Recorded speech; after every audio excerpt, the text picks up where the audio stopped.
Olá, meus alunos, espero que estejam bem, todos com saúde em casa. Hoje a gente vai fazer nossa primeira videoaula, tá? Vai ser justamente sobre a prova que vocês fizeram, nossa prova mensal, tá certo? Antes de mais nada, queria parabenizar nossos dois alunos que tiraram 10, conseguiram acertar tudo, tá? Os alunos Tauan e o Fernando, tá? Gabaritaram, tiraram 10, parabéns para eles. Tivemos aí outros alunos que também foram muito bem, tá? Não tiraram 10, mas também foram muito bem, né? Caso aí Vitória, foi muito bem, Luana, o Joe, a Joana, foram muito bem, certo? Então vamos lá, pessoal, a gente vai fazer hoje uma explicação, uma rápida explicação do que foi a prova, né? Tá? E depois a gente vai abrir um fórum de discussão. Se alguém tiver alguma dúvida, peço que postem lá, tudo bem? Vamos lá então? Vamos começar.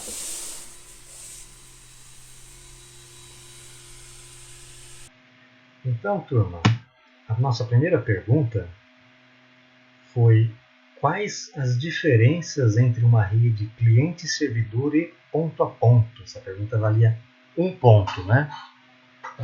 Tá? Então, pessoal, rede cliente-servidor ou client-server, né?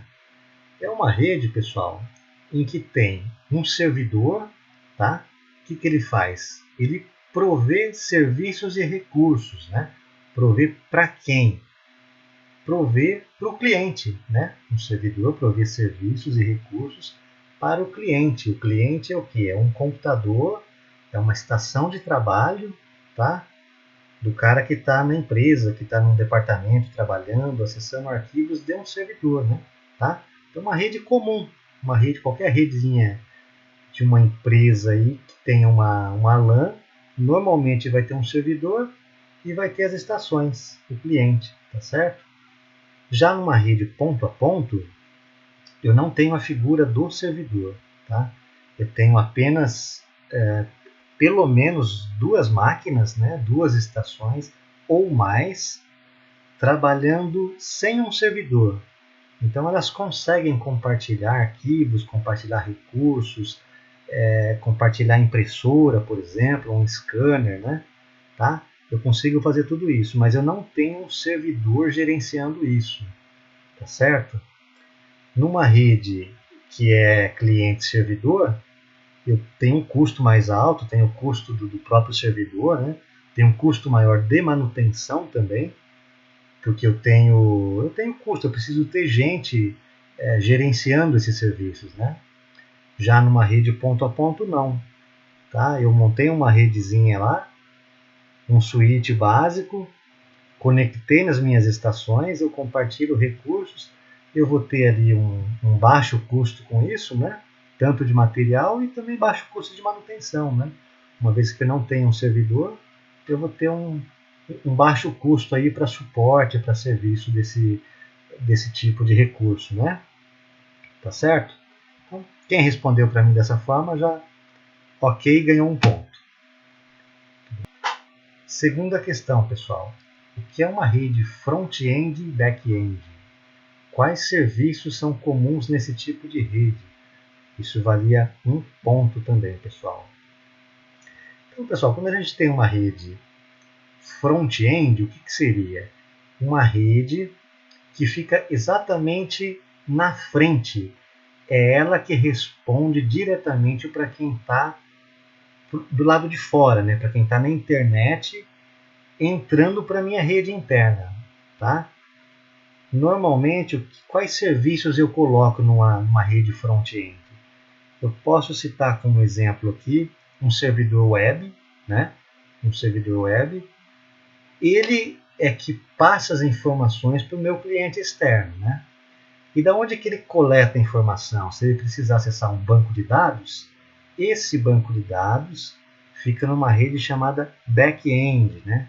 Ela fica normalmente numa rede mais protegida, né? Quando você tem um firewall numa rede, eu vou deixar tudo que está no meu front-end numa rede que a gente chama de DMZ, né? Numa rede desmilitarizada, tá?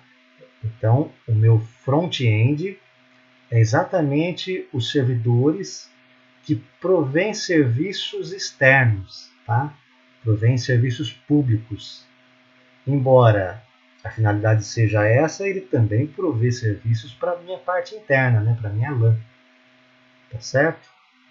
Mas o intuito mesmo de a gente ter uma rede front-end é para ele ficar justamente numa área, de certa forma, menos protegida, né? Tá? E esse servidor, sim, faz a consulta no meu banco de dados, né, justamente para que o cliente não venha direto na minha base, né? Isso seria uma falha de segurança, né? Tá? Então, o servidor front-end pega informações do banco de dados que está no meu back-end e repassa essas informações para o cliente. Tá? Ele nunca vai acessar direto. Um outro exemplo disso que eu tenho pode ser um servidor Exchange. Né? Quando a gente faz uma instalação de um servidor Exchange, ele te dá a opção de criar vários servidores, né? Inclusive um servidor front-end, que é para ficar toda a parte web do e-mail, né? E a parte de base, onde fica realmente os e-mails, fica justamente no servidor back-end, numa rede também back-end. Tá certo? Vamos lá, a terceira pergunta, que valeu um ponto também. O que é computação em cluster?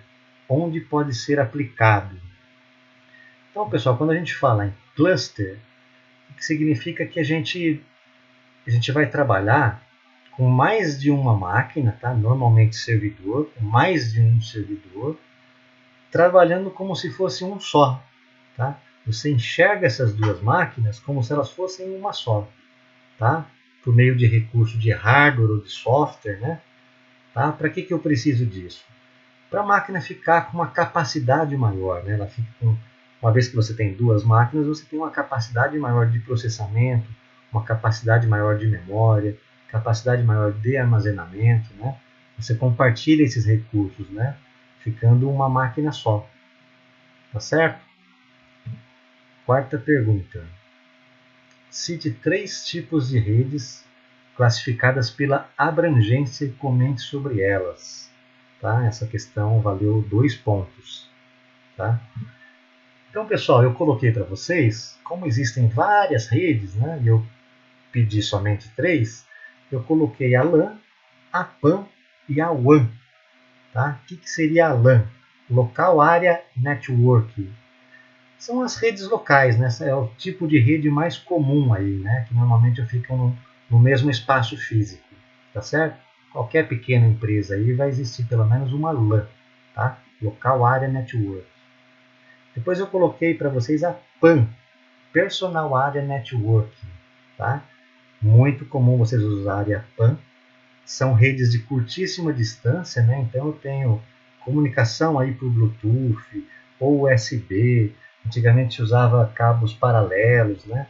Todo esse tipo de comunicação é chamado de PAN, tá certo? São curtíssimas distâncias, ok? WAN, o que seria WAN? As grandes redes, né? Um exemplo muito comum disso, prático, seria a própria internet, né? A internet é uma WAN, Wide Area Network.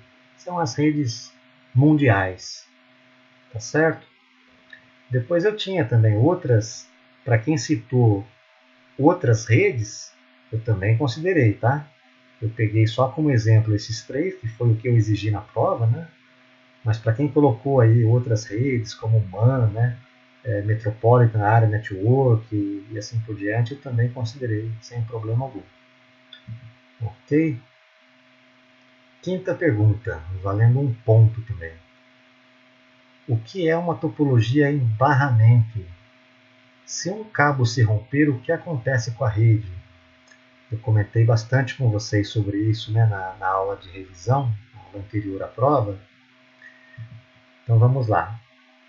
Barramento é uma rede em que nós temos uma figura central, né? Essa barra, na verdade, é o próprio cabo, né? Lembra que eu comentei? O cabo coaxial, tá? Uma rede em barramento usa o cabo coaxial, um conector BNC na ponta, lembram disso? Tá certo? Então, esse meu cabo percorre toda a rede, né? E por meio de um conectorzinho tipo T, eu vou conectando nas minhas máquinas, tá certo? Nas pontas eu tenho terminadores, né? Eu tenho nas duas pontas para fechar esse barramento, eu tenho terminadores que são resistores, né? E na minha pergunta eu coloquei também se esse cabo se romper, o que acontece, né? Alguns acertaram, outros erraram. Pessoal, se um cabo se rompe num barramento, ele para a minha rede toda, tá? A minha rede ela tem que estar completamente perfeita, tá certo? Ela tem que estar contínua. Uma vez que ela tem 2 resistores, né, em cada ponta, esse cabeamento tem que manter a mesma resistência, né? Uma vez que é rompido isso, tá? Você perde o sinal, você perde a rede completamente. Ok? A não ser que assim, um computador somente dê algum problema, queime, coisa do tipo, isso não vai comprometer a minha rede, tá? Apenas se o cabo realmente se romper.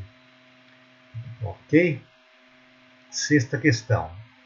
Na topologia em estrela, qual é o elemento central? Se um cabo se romper e ainda um computador queimar, o que acontece com a rede? Valeu um ponto também essa questão. Pessoal, topologia em estrela, lembram disso? Você tem a figura central, um switch, tá? Isso, pessoal, é o que a gente tem hoje de mais comum, né, de mais moderno, seria a topologia em estrela, tá? Ou híbrida, que a gente vai ver mais adiante. Na estrela, eu tenho o quê? Tenho um switch com as minhas várias portas, né? Tem switches aí de 12 portas, 24 portas, 48 portas, né? Onde eu vou conectando através do meu conector RJ45, né? E o meu cabo, lembra o nome do cabo? Cabo TP, né? Cabo par trançado, TP, Twisted Par, tá? É ele que eu uso para fazer a minha conexão. Ok? Pessoal, se um cabo se romper, o que acontece? Para somente o equipamento que está ligado a esse cabo. O resto da minha rede continua normalmente, tá? Então a resposta correta é elemento central ou switch. Se um cabo se romper, o computador queimar, vai parar só ele. Não compromete o resto da minha rede. Tá certo? Vamos à próxima pergunta. Pergunta número 7, valendo um ponto também. O que é WAP, né? Ou só AP? WAP, pessoal, Wireless Access Point, tá? Fácil, né? Teve gente que só respondeu isso. Wireless Access Point, ou apenas AP. O que ele faz? É um equipamento, tá? Que ele gera sinais que são captados pelas interfaces Wi-Fi dos computadores e notebooks e tudo mais, né? Seus smartphones. Esses equipamentos também têm as anteninhas próprias, né? Um smartphone moderno não aparece antena, mas ele tem uma antena interna, né? Então ele consegue captar esse sinal de Wi-Fi, esse sinal transmitido pelo WAP, pelo meu Wireless Access Point. Correto? Oitava questão. Quais endereços um nó de rede pode ter, valendo um ponto, né? Pessoal, como o material que eu passei para vocês, a gente falou de redes Ethernet, tá? Ethernet e TCP/IP. Então nós temos nesse tipo de rede 2 endereços, tá? Um lógico e um físico, tá? O endereço físico é o MAC address, tá? É um endereço grande lá em hexadecimal, né? Nas próximas aulas a gente vai ver um pouquinho mais sobre isso. E o outro endereço é o endereço lógico, né? O endereço IP. O endereço IP é o gestor de TI que determina, tá? Qual IP que a máquina vai receber. Ou manualmente, ou por meio de um servidor DHCP, tá? Seria para IPs dinâmicos. Nesse caso, é um servidor que distribui esses IPs para cada máquina. Nesse caso, o IP pode variar, tá certo? Já o MAC address é um endereço físico, é um endereço que vem na minha placa de rede, tá certo? Qualquer interface de rede, ainda que ela seja sem fio, tá? Ainda que ela seja uma interface Wi-Fi, todas as interfaces de rede têm um MAC address. E esse número não se repete nunca. Qualquer equipamento que você comprar, desde que o original não seja um equipamento de fabricação aí pirata, né? Fora dos padrões, tá? Desde que não seja esse tipo, o MAC address não se repete. Ok? Nona e última pergunta. O que é um backbone em uma rede? Essa pergunta valeu 1 ponto também. Pessoal, backbone é o principal cabo da minha rede, tá? A gente chama de espinha dorsal, né? Tá? É um trecho de cabo, né? Uma parte física da minha rede, de alta ou altíssima velocidade. Normalmente a gente tem aí um backbone de 1 GB, de 10 GB, de 100 GB, né? Tá? Então, normalmente eu tenho um backbone da minha rede, que é o cabo principal da minha rede, e eu tenho também, fora do nosso ambiente, né? Eu tenho os backbones também das minhas operadoras, né? São os cabos principais aí, né? Os cabos que nos trazem internet, né? Tá certo? Esses backbones vêm das minhas operadoras, né? Das nossas operadoras, e as próprias operadoras também têm os backbones que vêm, muitas vezes até aí por cabos submarinos, né? Cabos que atravessam continentes aí, né? Esses são também chamados de backbone, né? Então, backbone é muito mais um conceito de cada local, né? Uma empresa tem o seu cabo backbone, que é o seu cabo principal. A operadora também tem o seu cabo principal, né? Tá certo? Então depende muito aí do conceito, da abrangência da rede, né? Tá? Se eu tenho uma rede, se eu estou falando de uma rede local, ou se eu estou falando aí de uma rede mundial, se eu estou falando das minhas operadoras, né? Tá certo? Então backbone são espinhas dorsais, os principais cabos aí das nossas redes. Ok, pessoal? Então, na sequência, eu vou abrir um fórum para vocês comentarem, tá? Postarem as dúvidas. E a nossa aula vai seguindo aí dessa maneira, tá? Por meio aí de videoaulas. Normalmente eu vou postar um material para vocês em PDF primeiro, né? E na sequência eu faço a explicação disso. Ok, pessoal? Um grande abraço. Até a próxima aula.